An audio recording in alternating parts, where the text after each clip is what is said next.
Bienvenidos sean todos ustedes al año 1923. El día de hoy vamos a estar visualizando una partida totalmente espectacular entre piezas blancas Spielman y piezas negras Siegbert Tarrasch. Vamos a comenzar con la partida. Comenzamos con E4, E5 y F4. Un gambito de rey. Hay que recordar bastante que Spielman era, ¿cómo decirlo?, un ferviente neorromántico caracterizado por ser el último caballero del gambito de rey, entre muchas otras cosas. Y ulterior a esto, por ejemplo, grandes maestros como Bobby Fischer utilizaron a lo largo de su carrera el gambito de rey. De hecho, Bobby Fischer lo utilizó 6 veces y las 6 veces ganó en torneos de altísimo nivel. Pero hay que recordar que no era su arma principal, él simplemente lo hacía para divertirse un poquito, porque era muy adelantado a su era. Bueno, el día de hoy vamos a visualizar este F4, gambito de rey, bastante interesante de por medio. Básicamente muchos le temen a este gambito, es básicamente lo mismo que un gambito de dama, como esta estructura de aquí, pero en el flanco de rey, por eso se llama gambito de rey. Se ofrece el peón de F4 y bueno, a ver, ¿qué podemos decir de esto? Muchos le temen por esta diagonal que se le conoce como la diagonal de la muerte, la diagonal de E1 a H4, pero la realidad es que no hay que temerle a esto. Esto solamente lo hacen los profesores iniciantes, bueno, no los profesores iniciantes, los profesores a los alumnos iniciantes para que no se les olvide que es una diagonal muy peligrosa. Pero vamos, si ustedes ya le saben un poquito a esto del ajedrez, no tienen por qué preocuparse, simplemente con recordar que un caballo debe de ir en F3 y nada va a pasar. Un caballo en F3 para estar interseccionando y, bueno, claro, cuidar el punto de H4 para que la dama no pueda venir ahí siendo negras. Uno de los puntos más importantes en el gambito de rey es situar a la dama ahí, como lo vamos a ver más adelante. Vamos a continuar con D5, el contra gambito Farmbeer. Esto es bastante importante. Jugadores de talla como Paul Morfield ya lo utilizaban y con bastantes buenos resultados. E por D5 y E4 no es la variante principal. De hecho, lo más correcto es aceptar la captura de E por F4 precisamente para seguir con nuestro plan de dama H4. Y bueno, aquí básicamente las blancas no tienen de otra jugada más que hacer caballo F3. Pero bueno, con E4 digo, tampoco está mal. Simplemente E4 se hace para prevenir este caballo F3. Entonces, de por medio es muy buena idea. D3, caballo F6, D por E4, caballo por E4 y caballo F3. Dense cuenta que ahora el caballo debe de ir a ese F3 porque el caballo de E4 está cuidando la casilla de G3 y bueno, evidentemente la diagonal queda bastante expuesta. Esto a lo mejor no se ve de momento, pero vamos a ver cómo Tarrasch lo magnifica de una manera tan espectacular. Bueno, es importante que sepan que este caballo F3 debe de ser realizado. En caso de, por ejemplo, algo como caballo C3, dama H4, jaque G3, caballo por G3, H por G3, dama por H1 y de momento las negras aquí ya van ganando. Bueno, entonces, por eso en las partidas se jugó caballo F3 y alfil C5, siempre con la intención de hiperdesarrollar. Están sacando el alfil para desarrollar lo más rápido posible mientras que el rey blanco todavía se encuentra en el centro, apuntando con con sinergia el punto de F2, amenazando un caballo F2 y va a haber doblete. Mucho cuidado con ese tipo de ideas. Dama E2, alfil F5, bastante importante, un refuerzo del juego totalmente espléndido por parte de Siegbert Tarrasch. A lo que Spielman responde con G4. De repente a mí me hubiera gustado ver un poquito, no sé, la jugada caballo C3 y tras dama E7 algo como alfil E3. Esto se ha jugado muchas veces a niveles clásicos, pero particularmente esta variante que les comenté de caballo C3, dama E7, alfil E3, se generó precisamente en algo que se llama el Tratado de la Partida Hipermoderna de Ajedrez. Por si quieren ir a buscarlo, dense cuenta que el ajedrez en estos años, en la era de los 20 y los 30, se revolucionó completamente. No es el mismo que jugaban en 1900. De 1900 a 1920 el ajedrez sufrió un cambio totalmente espectacular. Prácticamente eran ideas significativamente y sustancialmente diferentes.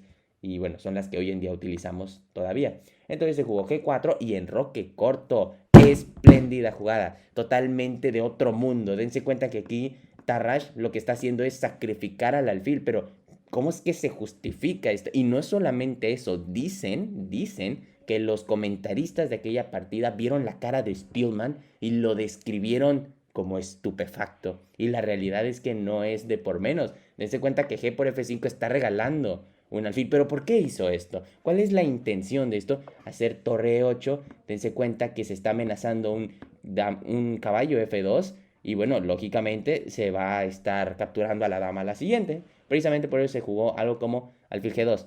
Un error particularmente. Es precisamente por esta razón que se debe de jugar dama G2, ¿de acuerdo? Pero bueno, alfil G2 y caballo F2, precisamente por eso se logra realizar este caballo F2 atacando a la dama por descubierta y el caballo de F2 se va a encargar de capturar la torre de H1. La pregunta aquí es la siguiente: ¿cómo le hacemos para no perder a la dama?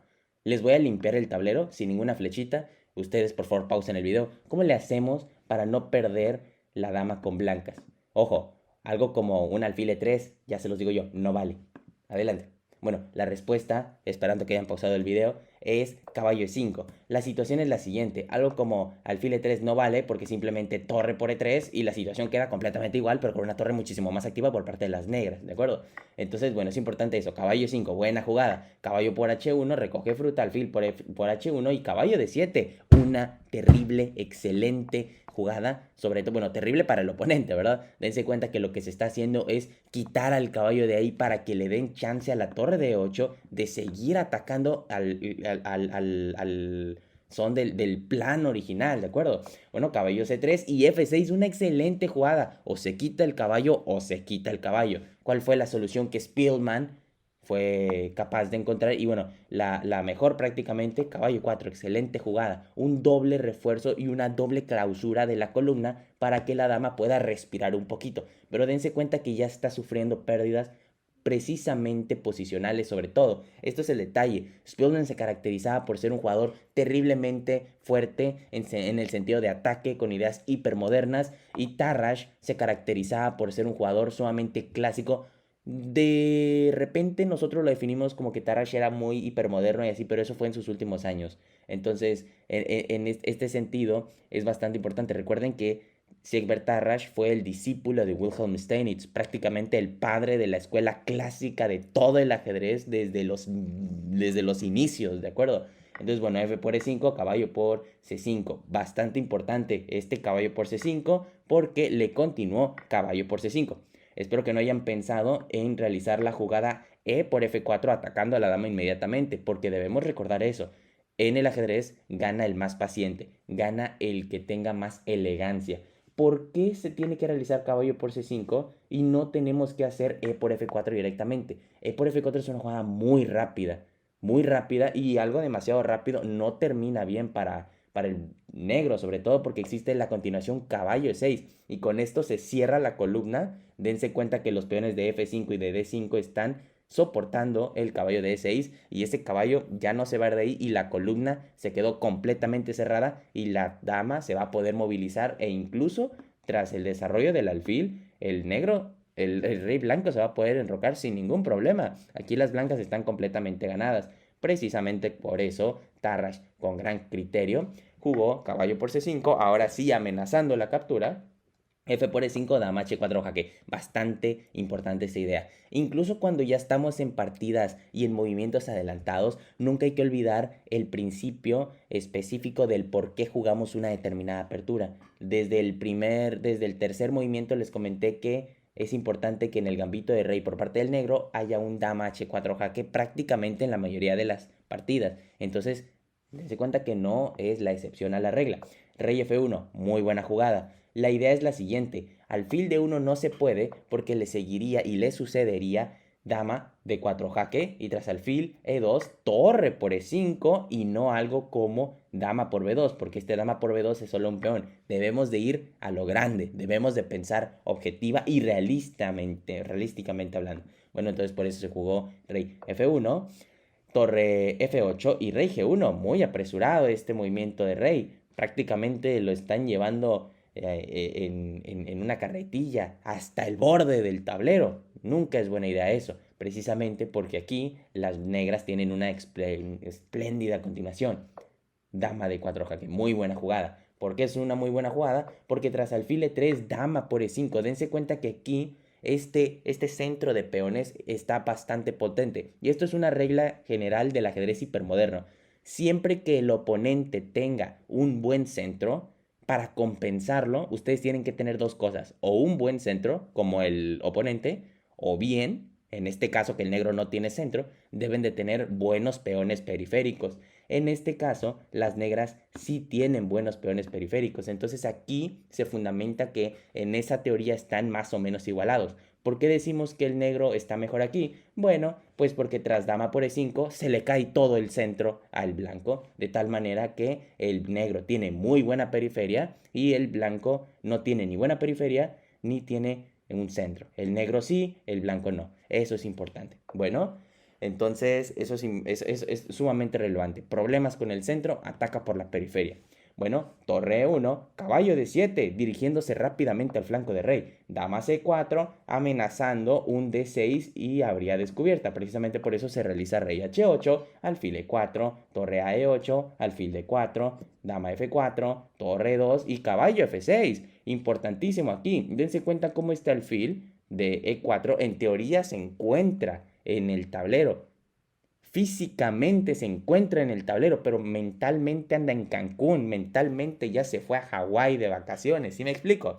Bueno, entonces precisamente caballo F6 es una muy buena jugada. ¿Por qué lo digo? Porque hay que recalcar que que este alfil es malo.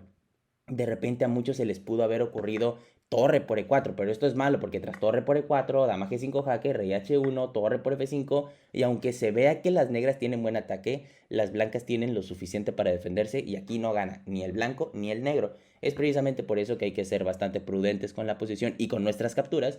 Y caballo F6, buena jugada, muy sutil. Dama alfil por F6, G por F6, abriendo la columna. Inmediatamente se va a venir un torre G8 y el ataque sobre el rey negro va a ser totalmente inminente. Tras H3, torre G8 jaque y ante esto Spielman terminó por abandonar la partida. El motivo y la razón es que prácticamente esta columna está abierta, el rey negro no tiene de otra más que irse, por ejemplo, a H1 y si se va a H1, entonces dama F1 jaque, rey H2 y dama G1 jaque mate. Si quiere repetir un poquito más, si quiere resistir más bien un poquito más, puede jugar algo como por ejemplo torre G2, pero tras torre por G2, jaque y alfil por G2, dama por C4 y se termina ganando la dama y va a haber mate en pocas. Entonces, dense cuenta cómo Tarrasch, justamente tras este torre G8, bueno, totalmente sutil, totalmente clásico, muy apegado a su estilo de juego. Dense cuenta que en esta partida Tarrasch tenía 62 años en vida. 5 años más tarde se retiraría del ajedrez de por vida. Bueno, muchísimas gracias por visualizar este video. Cuídense mucho. Bye bye.